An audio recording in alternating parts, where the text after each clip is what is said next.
Bismillahirrahmanirrahim. Assalamualaikum warahmatullahi wabarakatuh. Alhamdulillahirrabbilalamin. Segala puji bagi Allah, Zat yang maha mengasihi dan maha menyayangi.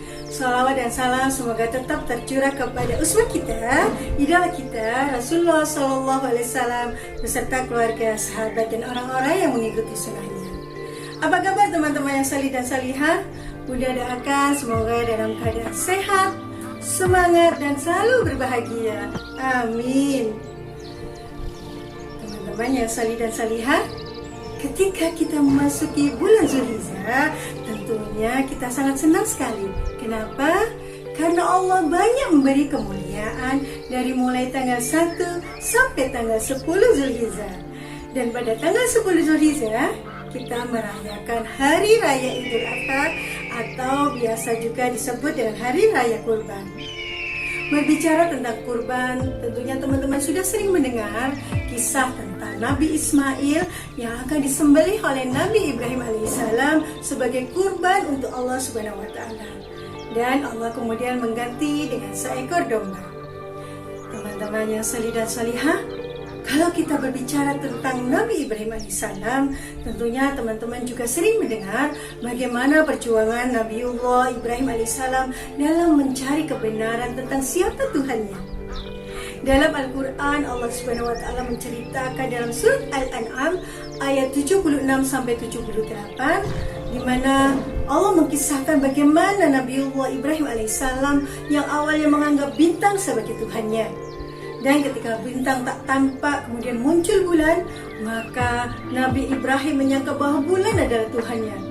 Dan ketika bulan pun tenggelam berganti dengan matahari, Nabi Ibrahim pun mengira bahwa matahari ini adalah Tuhannya.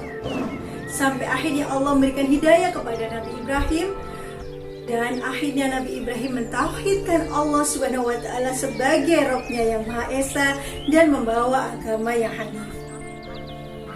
Nah, sekarang Bunda Dani akan berkisah tentang seorang sahabat yang hidup di zaman Rasulullah SAW yang perjuangannya dalam mencari siapa Tuhannya dan agama apa yang hanif hampir sama seperti perjuangan Nabiullah Ibrahim alaihissalam dalam mencari kebenaran siapa Tuhannya. Teman-teman ingin tahu siapa dia? Dia adalah Salman Al-Farisi. Teman-teman yang salih dan salihah, Salman Al-Farisi ini bukan orang Arab. Salman berasal dari negeri Persia, negeri yang cukup jauh dari kota Mekah. Salman dilahirkan dari keluarga yang kaya dan terhormat. Ayahnya seorang kepala kampung dan pemeluk agama Majusi yang menyembah api yang sangat taat. Ayah Salman sangat menyayangi Salman. Kemanapun Salman pergi selalu didampingi, selalu disertai. Ayah Salman pun mendidik Salman menjadi seorang penyembah api yang taat. Sampai kemudian Salman diserai tugas sebagai seorang penjaga api yang bertanggung jawab menjaga agar apinya tidak sampai padam.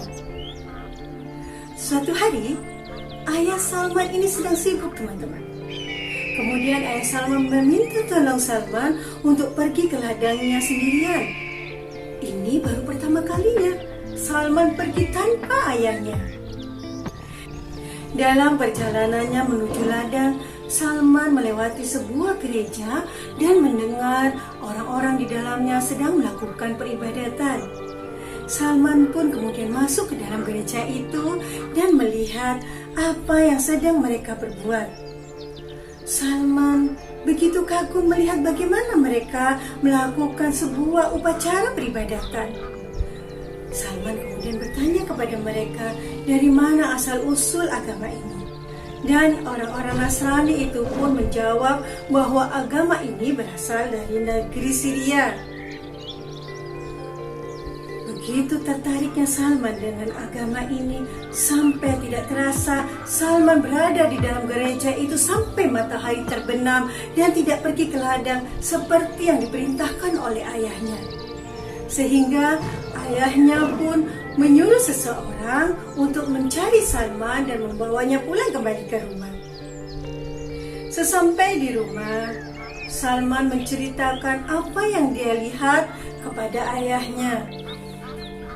"Ayah, aku tadi melihat suatu kaum yang sedang melakukan upacara peribadatan di dalam gereja. Aku sangat tertarik dengan upacara peribadatannya, Ayah. Aku merasa agama mereka lebih baik dari agama kita, Ayah." Teman-teman, mendengar perkataan Salman, ayahnya marah.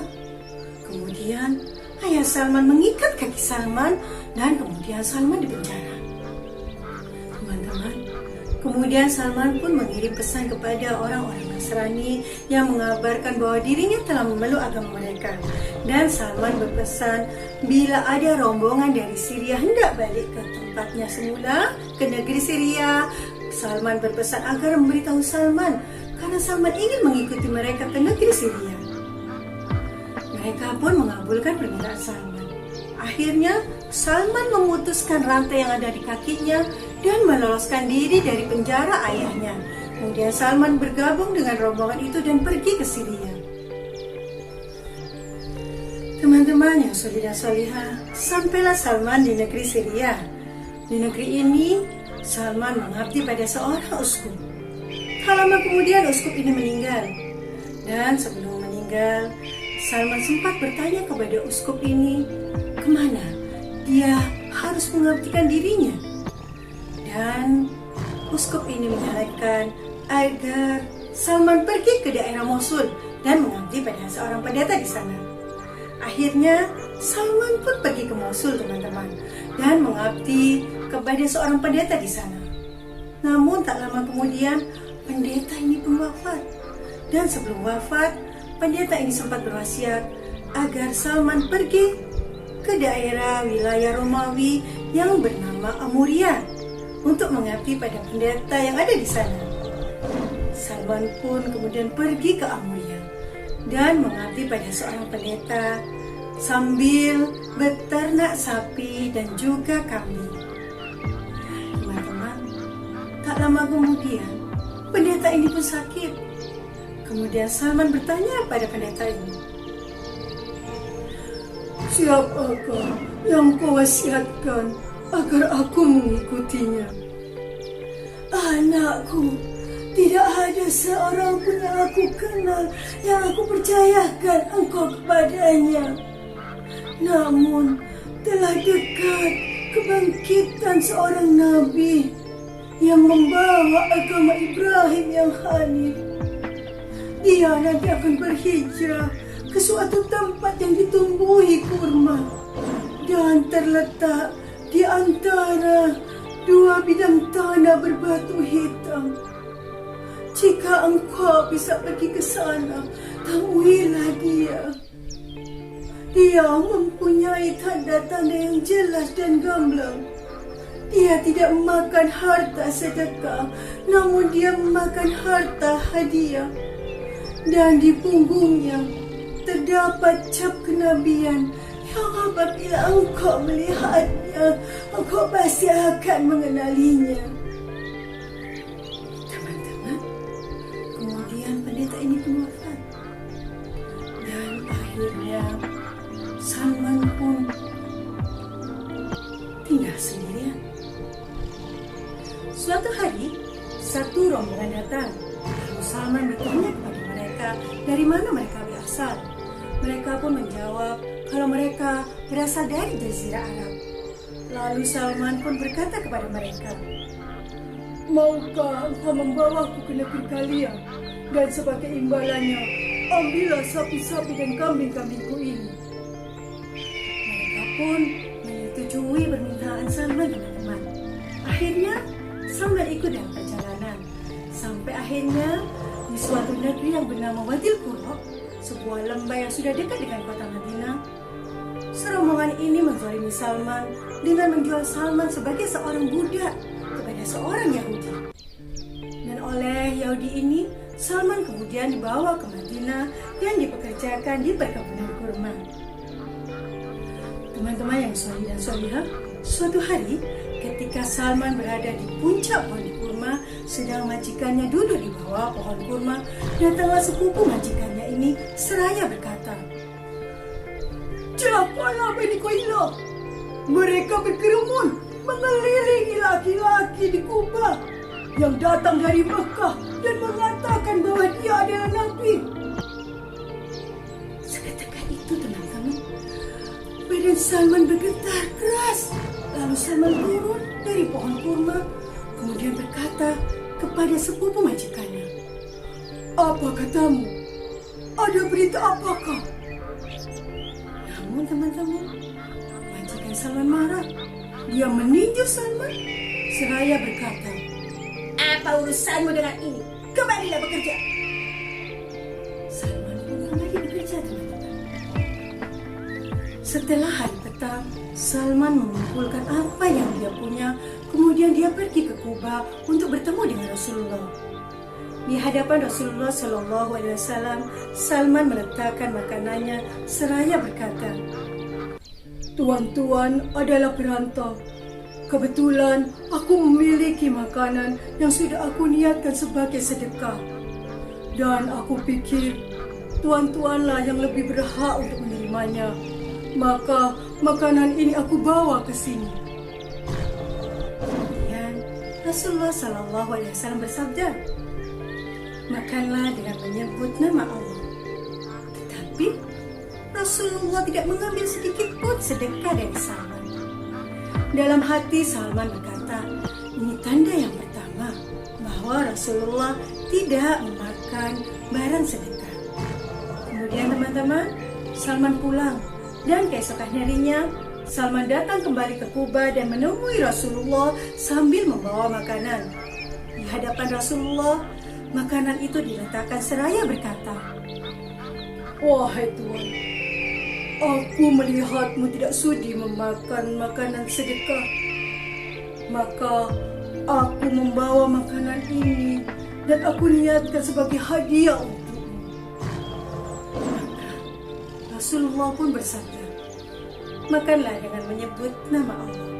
Dan Rasulullah pun ikut mengambil makanan yang sudah diberikan sebagai hadiah oleh Salman untuk Rasulullah.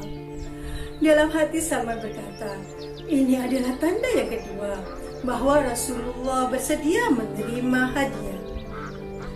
Setelah beberapa hari teman-teman, Salman kembali mencari Rasulullah dan berjumpa di Baqi. Saat Rasulullah SAW mengiringi jenazah bersama sahabat-sahabatnya. Kemudian Salman pun mengucap salam kepada Rasulullah dan mendekatkan tubuhnya di dekat tubuh Rasulullah agar Salman bisa melihat cap kenabian yang ada di pundak Rasulullah.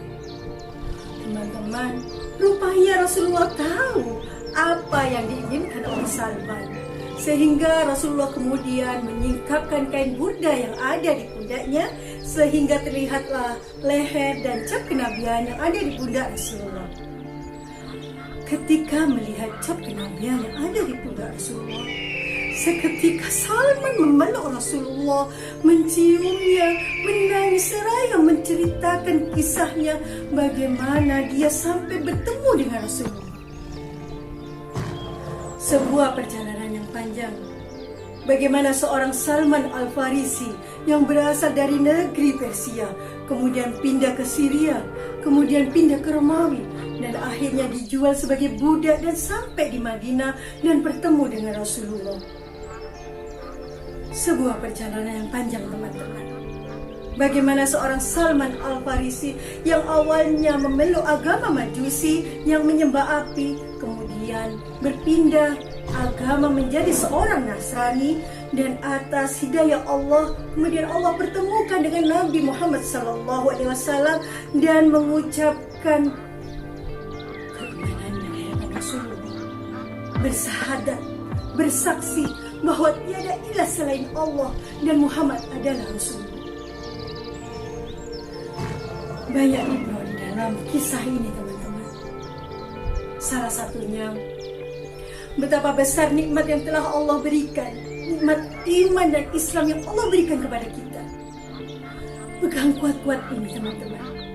sebagaimana kuatnya seorang Salman Al-Farisi dalam mencari bertemu dengan nabinya dan kemudian bersahadat dan memeluk agama Islam.